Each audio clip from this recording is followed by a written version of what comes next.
So kind of leaning to the side, but I'm sitting on the floor, just my back's really sore, and sometimes just sitting in different positions, it helps. But anyway, so I've been saying for ages, I've been telling my husband, and I've said in other videos, I'm going to do a birth story. Now, there will be one next Wednesday. It is Thursday the 18th, and there'll be one on the 24th.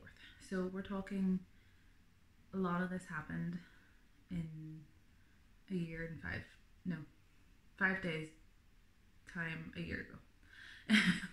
So I've written down some points just in case I forget anything, but we'll keep it simple.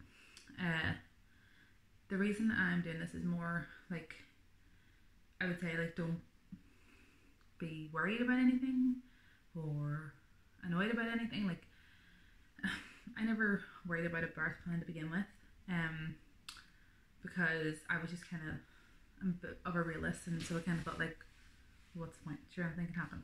And then, like, there are things you might want to happen, but like, no, I didn't do a birth plan. So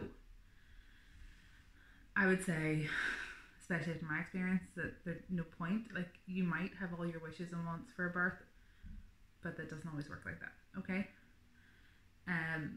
So I'll start at 32 weeks, and the story will unravel from there. So the whole way through my pregnancy, I was consultant-led, and because I had BMI, and there were a few other things, and they were just like, no, we're going to make you consultant-led, and that, to me, I was like, well, that's fine, actually, you get more appointments, worst case scenario, they're really like after you.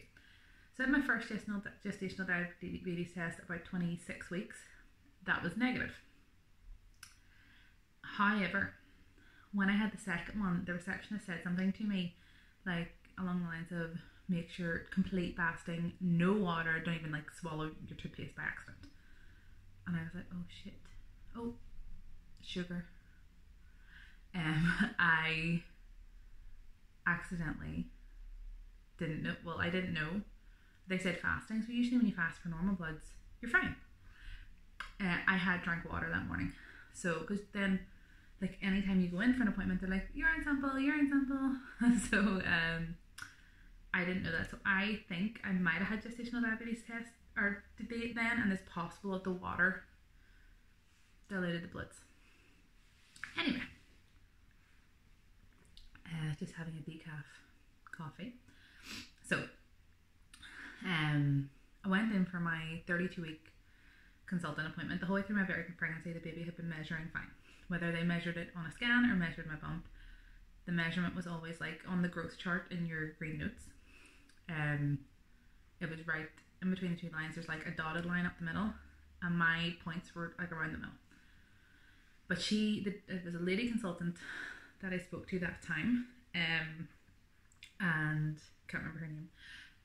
Only saw her the once, but she said baby's measuring actually a little small, but everything looks okay. I mean, sometimes that can happen. They have different growth spurts at different times. And she's like, should we bring you back in 2 weeks? Plan to see you in 4 weeks. And then she's like, tell you what, we'll bring you back in 3 weeks. And I was like, okay, fine. So I went back the next time, and we had a different doctor, Dr. Ben. He ended up being my consultant then further on. And then actually I've seen him twice. No, once this time so far. So I went back at 35 weeks, and he did the scan again. This time, the baby was measuring big, not perfect on the line, but it actually jumped to the 78th centile. So he said, did you do a gestational diabetes test? Yes. So he's like, we need to get you tested again. So book again for another appointment to come back in 2 weeks, and also ask them to get you in for a gestational diabetes test as soon as possible. So they were able to do the test the next day. Now, I was convinced then, I was like, oh my god, I totally have gestational diabetes. Totally. Spent the whole Wednesday morning, I think Ryan was off or he was working late, and I made him stay in bed with me because I was waiting on the phone call. And they called. We don't have results. No. So what happened? Then they asked, will you check your notes? So basically they were like, this happens not very often. Like sometimes bloods get sent home. So we have the green folders or your notes that you get from the hospital that you bring in and out. So the midwife had accidentally put my bloods in my notes, like at the end. So then they never went to get tested. So those bloods were no good anymore.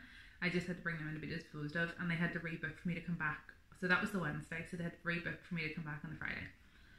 So the Saturday morning they called and I had gestational diabetes. So they were like, you just need to wait to hear from the Ulster, just, try and be good between now and then, and, they'll deal with it. So I was told that the Ulster Hospital would call me. So I was going to our local hospital. They don't do deliveries, but they have a maternity unit.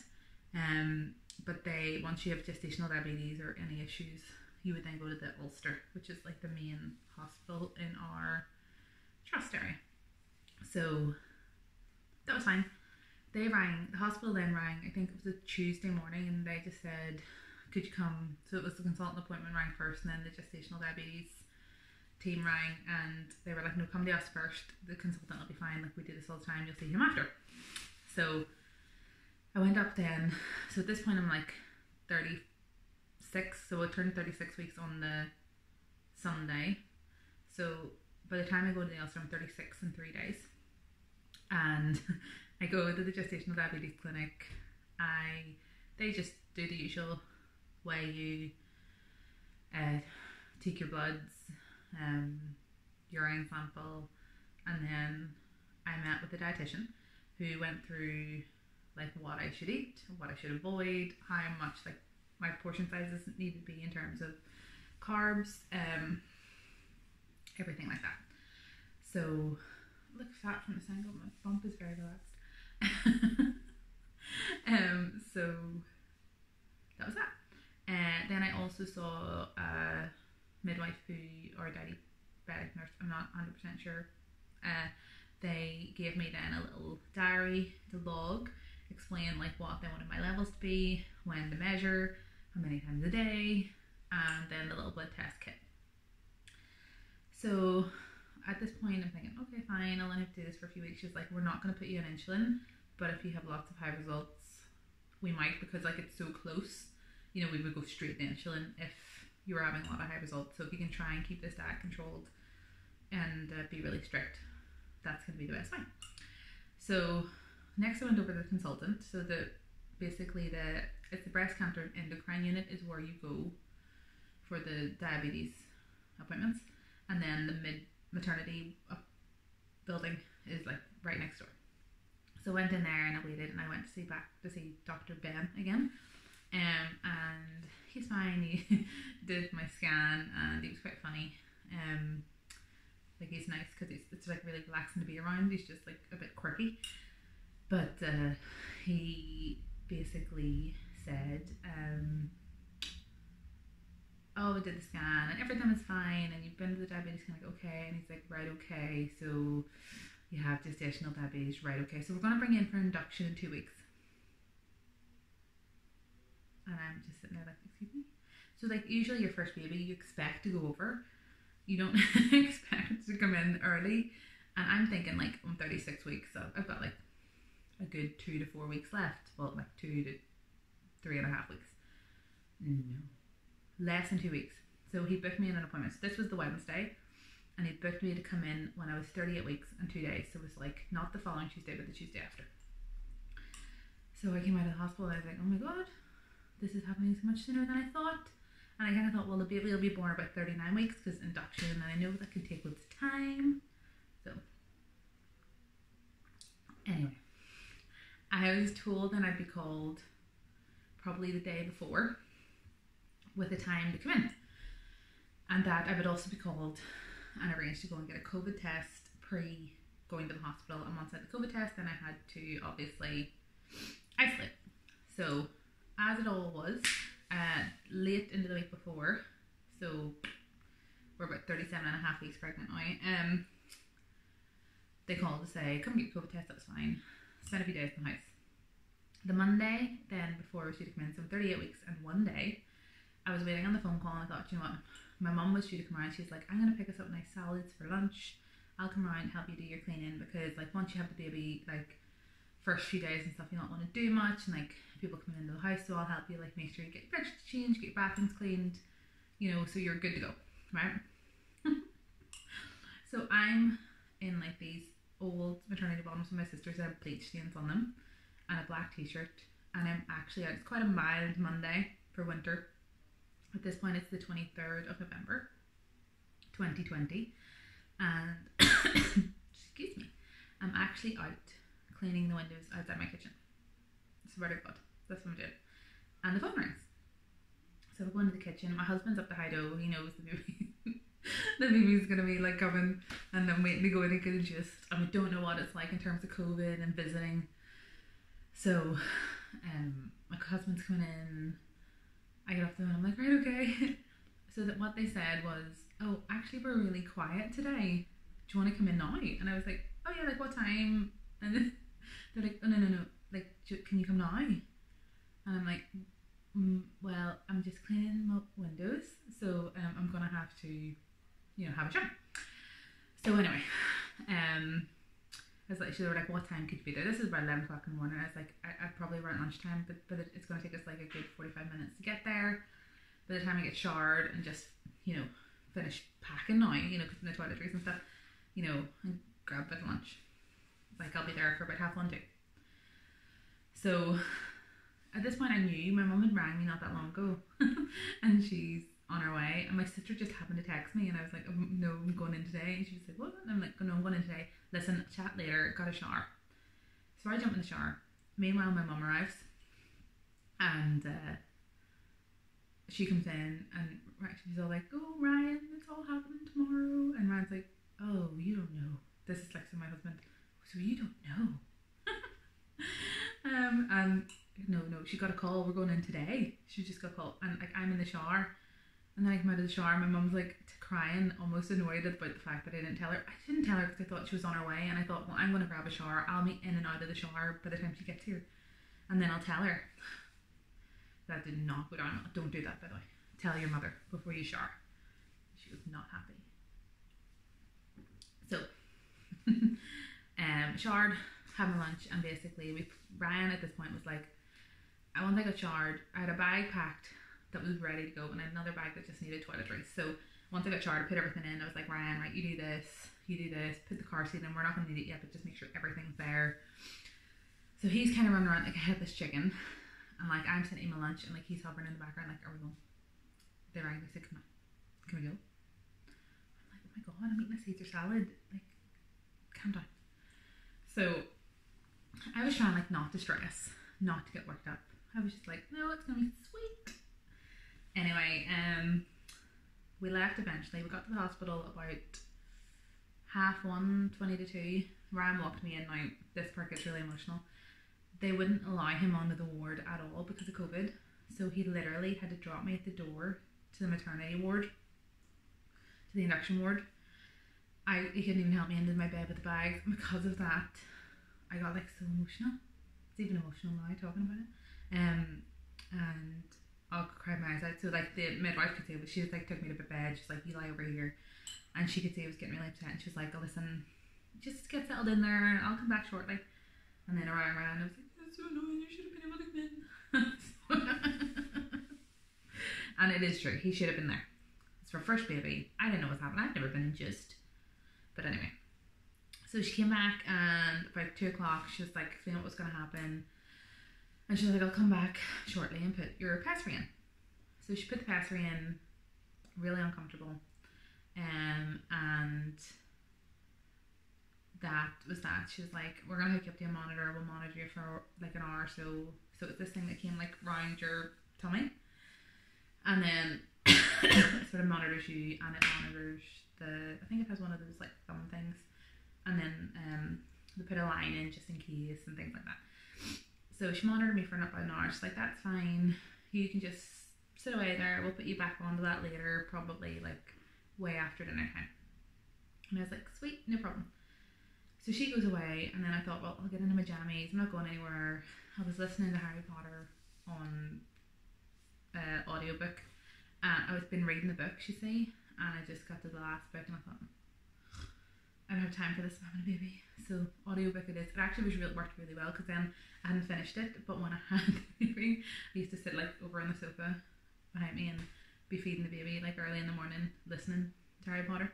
Sometimes I would listen and I would have the book open, so it was like following. But it kind of meant that like if the baby went to like spew all over me, it wasn't the end of the world because it was still in the background. But anyway, I don't want this to be too long, so we're getting to the good parts. So I then, at about 4 o'clock or so it meant like this was like an hour and a half into this, it wasn't long after she took the machine off, maybe a wee while later, I start to get, dinner comes about 5, I start to get all these really bad cramps. Like that's what it felt like. It felt like the worst period cramps you'd ever had in your entire life. And like, I thought like they were pretty bad, like maybe I've got a high pain threshold, I think I do. But I said to her about it and she's like, well, we'll get you a couple of Cocodamol. And I was like, oh, Cocodamol, really? You think that's going to help? But anyway, so she gave me 2 Cocodamol, and then that was fine. I was like bouncing there was a ball like beside my bed, so I was bouncing in the ball thinking, this will be fine. It's going to be good. So they get worse and worse and worse, and I'm still saying like, I'm still getting these, like, and she's like, a lot, and I was like, yeah, and I was like, they just feel like really, really severe period cramps. So she's like, tell you what, we'll get you hooked back up to the machine just to see what's happening. So she hooked me up to the machine, and then, so this was maybe like 6 o'clock. My husband at this point is still waiting outside in the car, just in case. Didn't want to go anywhere because we live far enough away, and he just wanted to stay and make sure like everything was just settled. Thank God he didn't go anywhere. So I think for this baby, he's camping at the hospital. Doesn't matter. Like this was like the middle of winter, you know, so we were worried about getting really cold at night time, but he was just like, nope, not leaving. So they hooked me up to this machine, and they explain like, this is you at the top, and this bit at the bottom is the baby, and what like contractions, and what we don't want is these spikes that are contractions. So we don't want like 5 of those in a 10-minute period. So I was like, cool, no problem. And she's like, this will keep you monitored, blah blah blah. So it was fine. I'm hooked up, and like these spikes are happening all the time. Every like few minutes they're happening. I get up to go to the toilet, come back, get hooked back to the machine, and then the midwife's there, and she's like, oh, she's standing around. She's like, oh, right, oh yeah, so there is a lot of activity here, you know, I'm just, but she never really said anything, you know, about what was happening. So she was like, I think I'll get the sister to come in and look at it. So the sister comes in and look at it, and that's fine. She's like, oh, we're just monitoring you, so just, we'll keep a wee eye on you, no problem. And she was like, you still having pains? And I was like, yeah. And she's like, okay.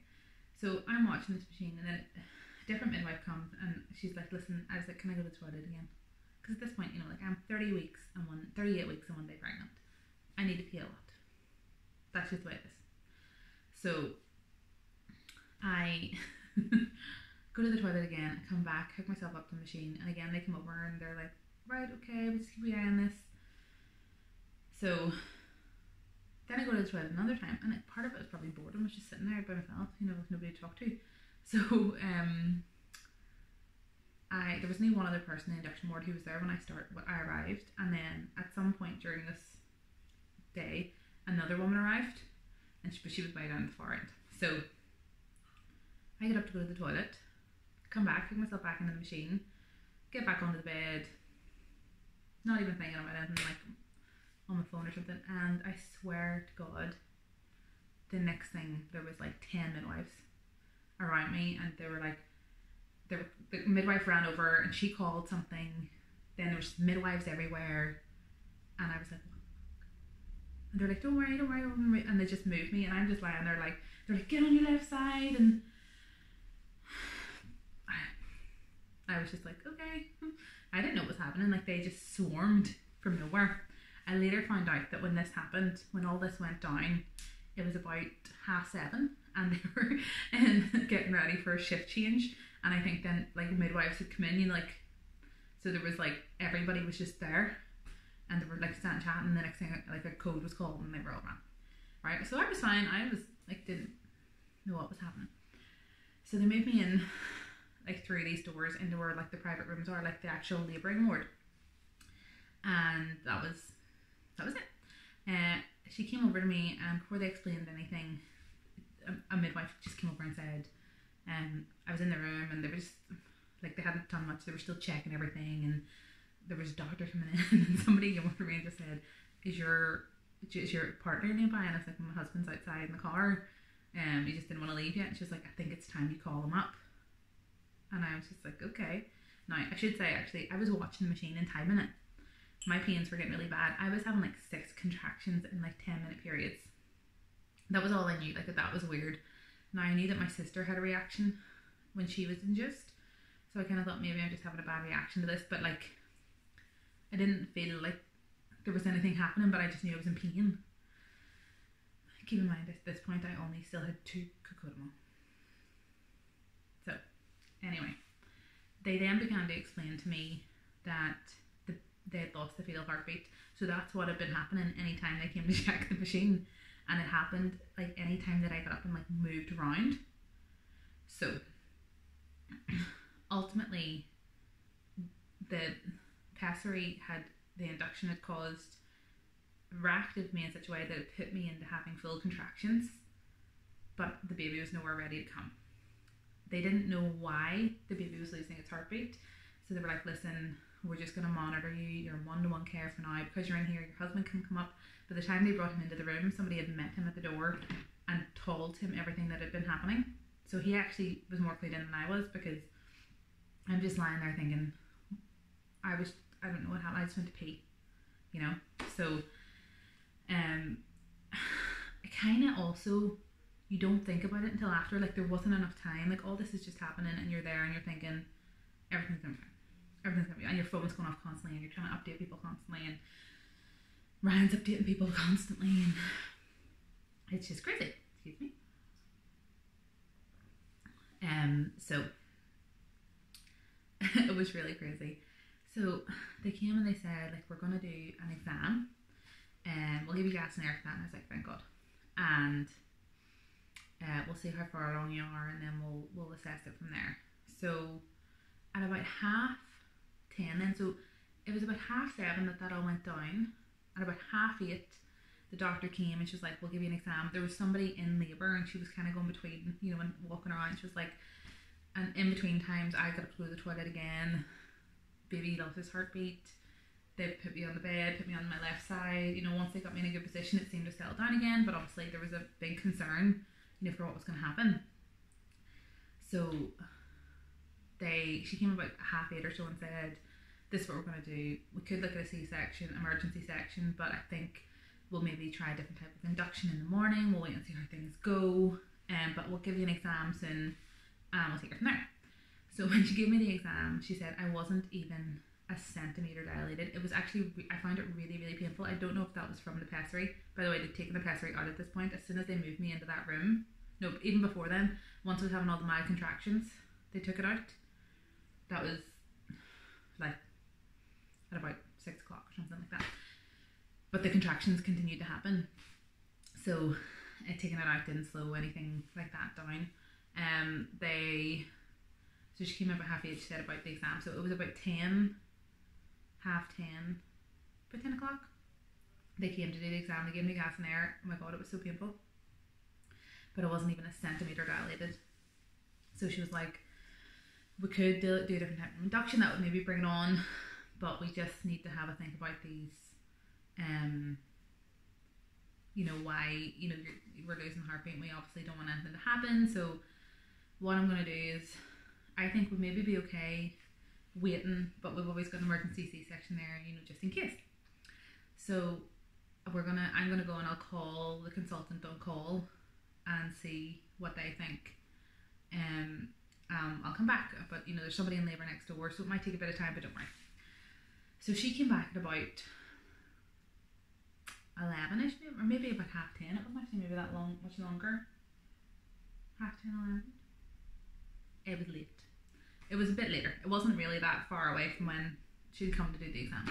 And she said, she spoke to the consultant, she's like, because you're losing the fetal heartbeat anytime you get up, you know, we can't see why on a scan, so there's no point in us trying to scan you, that we think that it'd be best to do an emergency C-section. So I was like, you know what, fine, this is the best case scenario for me. I've been in pain all night. Please, you know, like, yeah, whatever you guys think. I was like, I'm not really that married to having a natural birth. Apparently it's really painful. So I don't want stitches from here to here. Anyway, may as well get them from here to here. And that was fine. I just was like, you know what, whatever you guys think, because at this point, like, I'm so like clued out. You're just in pain. There's been so much going on. I haven't been in the hospital that long. If you think about it, like, I didn't arrive until 1:30-ish. So like, hello. So 1:30, maybe 2. It's so long ago now. But anyway, so we update the fan bam, and my husband's there, and they explain. So from that point, I have to say, everything, they were very good at explaining things even the whole way through. But see, from that point, they were amazing. Everybody explained everything to me. The midwife explained something, and then the doctor would come and explain it, and it was almost like word for word.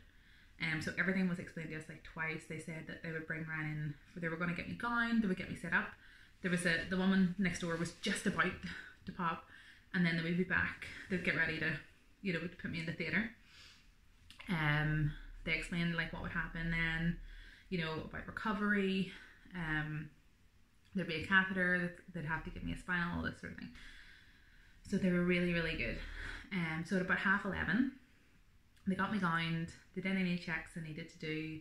They were like, don't worry about your stuff, like, we do all this, we'll get your husband gowned, he'll be in the room with you, you don't need to worry. All I had to do was sit in the bed, got help getting into my gown, and then they rolled me around the theatre at about just before 12. Yeah. So from there, speak to the anaesthetist. You basically like in the nude with a gown on. You speak to an anaesthetist, and they get you to sit on the edge of the bed. And I was talking to a midwife who was kind of like distracting me, and there's the anaesthetist assistant, and then there's somebody, like, one of them's giving you like the spinal to obviously numb your pain. So we did the spinal, that was all fine. But while I was sitting on the edge of the bed, the midwife just said, we've lost fetal heartbeat again. And like literally from there, they swung me around under the bed so that it was like lay me down. They put you out like as if you're on the cross. Swear to God. And so they have like your hands out this way, and they've got like fluids in this side, and then your other hand and monitors, and there's a blood pressure monitor and stuff on you. And then my husband was over to the right, and he was holding my hand, but he wasn't there just yet. Sorry, this coffee's really repeating on me. Anyway, so then I'm assuming at that point they put a catheter in, and then they start like, can you feel this? Can you feel this? And then she says, we're doing this, like nipping you down like on your legs, around your tummy. Can you feel any of that? And I was like, no, but I felt that. And she was laughing, and she's like, can you feel anything? And I was like, no. And she's like, well, like, we're literally rubbing ice on you. And I was like, no, I can't feel anything. She's like, so you shouldn't have feeling from like here down. And I was like, fine. She's like, you should have your arms, your chest, your head, like all that kind of thing. And I was like, cool. So literally, they did this so quickly because we just lost fetal heartbeat again, like as I'd been sitting on the bed. So it was like swing, pinch, check, and then they started cutting.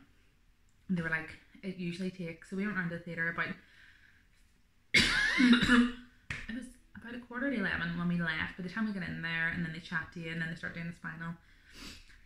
So they said it only takes about 5 minutes to actually get the baby out, and it takes about 40 minutes to stitch you all back up. So literally, Ryan was just in the room, and within about 2 minutes, they were like, oh my God, it's a boy. So we had never found out. We didn't want to. We haven't found out this time either. And it was kind of like the Lion King. They were like, so you want us to make like a big deal? And I was like, yes. So they just dropped, they have a big curtain up like from like about here. So they dropped the curtain like halfway down, and they were like, it's a boy. So it was lovely. Then Ryan, we'd already decided that if it was a boy, we were going to call him Luke.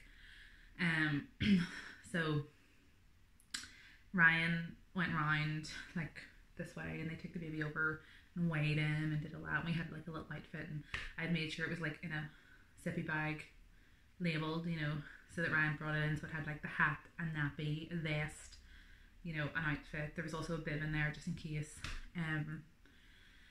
So then they came back, and when they were starting to sew me up then, or well, I'm assuming then they're doing like after birthday things, they put the baby on my chest, but I started to feel really, well, before they did that, I started to feel really sick. And it's like, oh my god, I'm sick, I'm sick, I'm sick. And they basically just put something here, but you're lying down, you're like, bleh. So it didn't actually be sick. They were like, it's just all the drugs just coursing through you. Like, don't worry, we'll level you out. So then they put the baby on to do skin to skin. It's quite hard because you're lying like so flat, and it's like really like here because you've got like you're being operated on. So, well, my operation was like down here, but you know what I mean? There was stuff going on. So Ryan's lying over there, and we're all like, oh, I have a baby, and it's really lovely and emotional. So everything went fine. They told us then at that point that the cord was wrapped around the baby's neck twice. So that's why, because the pessary obviously had caused, had a reaction, and that caused me to go into like full labour, but without going into labour. So I had all the pains and the contractions, but no baby ready to come out. That obviously put stress on the baby, because the baby had the cord wrapped around his neck twice. When I then got up to move and pee and stuff, obviously he was in distress. So that's when I moved back to my left hand side. It obviously loosened up. So there was no way for us to know that that was happening. So glad we ended up with an emergency C-section. At the end then they sent Ryan out with the baby, which I think was really nice because of COVID. He didn't get to come back and visit. He basically got to pick us up at the door. He didn't even get to come to the ward or anything like that and like do the whole, you know, getting the baby in the car seat. They literally pushed the baby down in its little like crib thing that's on wheels. Somebody pushes it down, somebody else carries your bags, and I was sitting like waiting at the door. They just leave you at the door with your baby. I swear to God. So we really missed out on that. So it was so lovely. They got Ryan then got to go out for about half an hour. I think Liv is just moving on. We're nearly done, so we'll try and wrap this up quickly. He went out on into the surgical waiting area or surgical recovery, and then I get sewn up and whatever. So he's just having a nice wee cuddle and a chat by himself. So I go out then, and we did a bit of feed. So I did breastfeed then at the beginning. Luke ended up being bottle fed, but we did breastfeed in the hospital, especially at the start. But to be honest, I just at that point I was just been through so much. I couldn't even cope with it. So we did a bit of a feed. They made us some toast. The midwives came around then and actually gave me a wash and helped me get into like a nightie. I couldn't do anything, so they literally like lifted me, put it on. Hold on, I'm gonna have to pause and go get Liv because he's crying. 2 minutes. So this is Luke, the baby that we're talking about. He'll be 1 on a Wednesday. Hello, gorgeous. So hopefully we'll just finish this up. So yeah, the midwives come around and they've done checks on him, and his breathing was a bit rattly, but apparently when the babies are born that quickly they can be a bit more fluidy, which apparently like when they come down the birth canal, it helps like them bring that up. So they put him in an incubator for half an hour just to dry out. As I said, we were having toast and I was getting washed down by midwives and things like that. So they let us stay in there until about 3, and then they sent Ryan home. So they put me down then on a ward. There was only one other person there at the time, and then ended up she left the next day and 3 more people were brought in. But I had to stay in, so he was born at 25 minutes past midnight, and that was then on the Tuesday the 24th. So we weren't even in the hospital 12 hours. And he was out. So you're gorgeous. Mwah! So sweet face. So recovery wise then, obviously I had no feeling. They said for up to 12 hours. So they basically just left me alone with this baby. I had no husband, no way to change his nappy. they did then come back. They got me out of bed then just before lunchtime the next day. I'm basically sitting on the bed with like holding him the entire time, didn't sleep.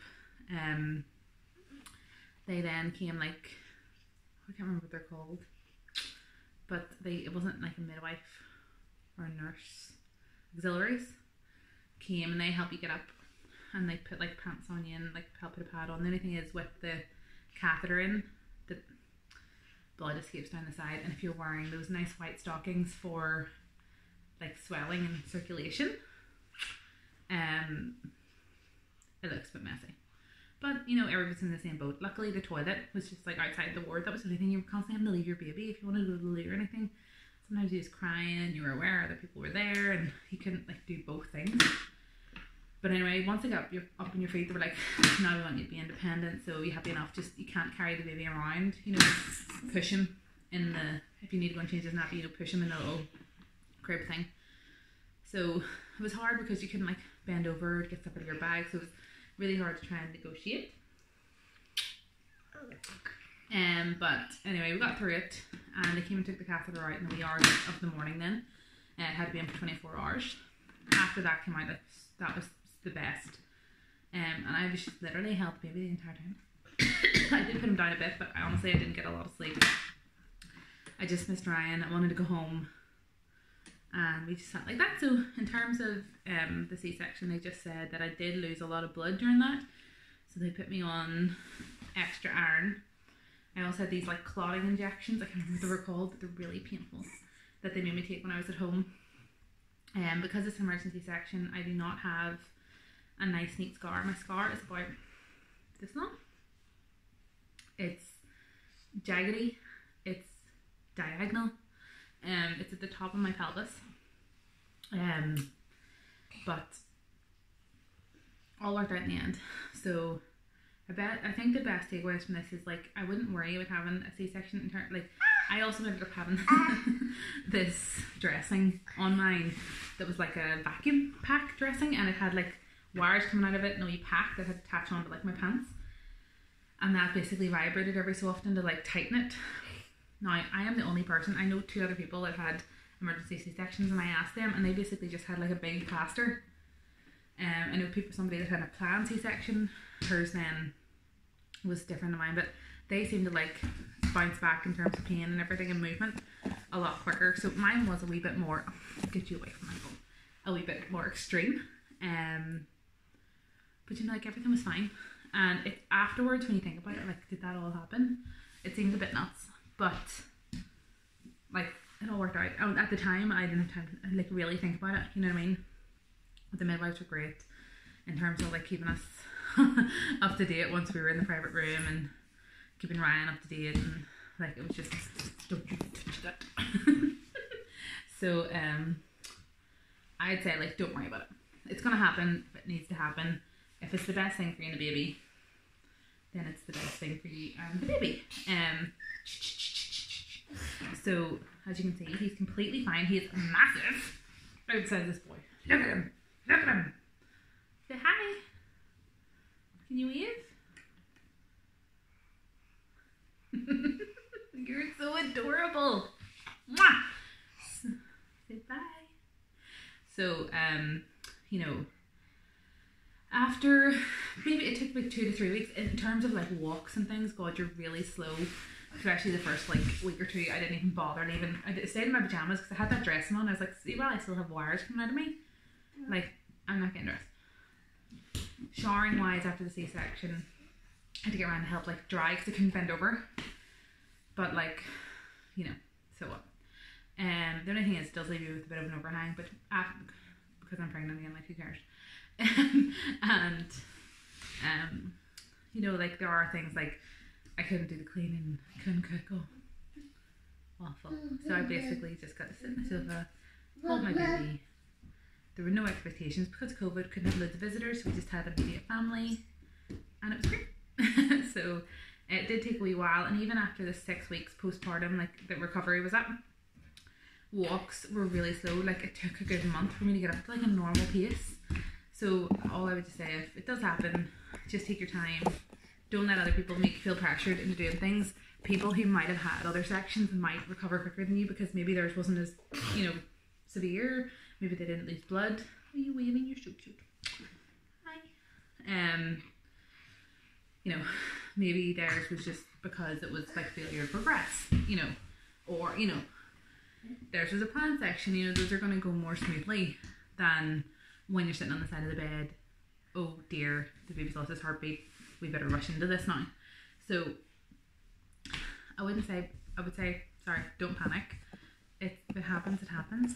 It's not the end of the world. Just because you have gestational diabetes does not mean you're gonna have to have a section. And I would totally have a section again. I'm actually thinking about just going for it this time. I don't want to be induced again, but just because I know I've had a reaction, so I wouldn't want to damage or put myself in that risk or the baby. So I'm gonna see what's happening. The way the consultant the way he said it the last time we spoke about it was like it might not be an option for me to deliver naturally anyway. So I'll keep you updated on that one. I'm going to move this over away from this little rascal who is walking along to get it. But we're going to finish here. If you have any questions, if anybody watches this, just fire them down below and I will try and answer them.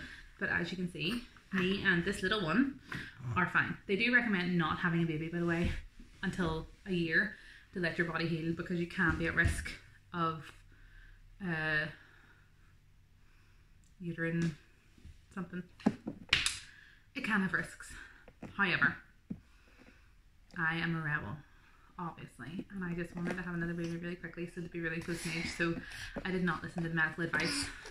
But I can tell you this, seemed like a really good idea at the time, but when this baby is running around, crawling everywhere, climbing over everything, and you're having really bad morning sickness, and your body is so exhausted because it's still recovering from the last time, take that into consideration. Anyway, we're going to end this here. So if you do watch this whole 42 minutes, thank you for watching. If you find it helpful, then please give it a thumbs up and subscribe if you would like to find out more content about this next pregnancy and the development of this little rascal. Oh, I won't let you play with the phone. So I'll finish up here. I actually need to go and make him some dinner anyway. It's almost 5 o'clock. So bye. Thanks.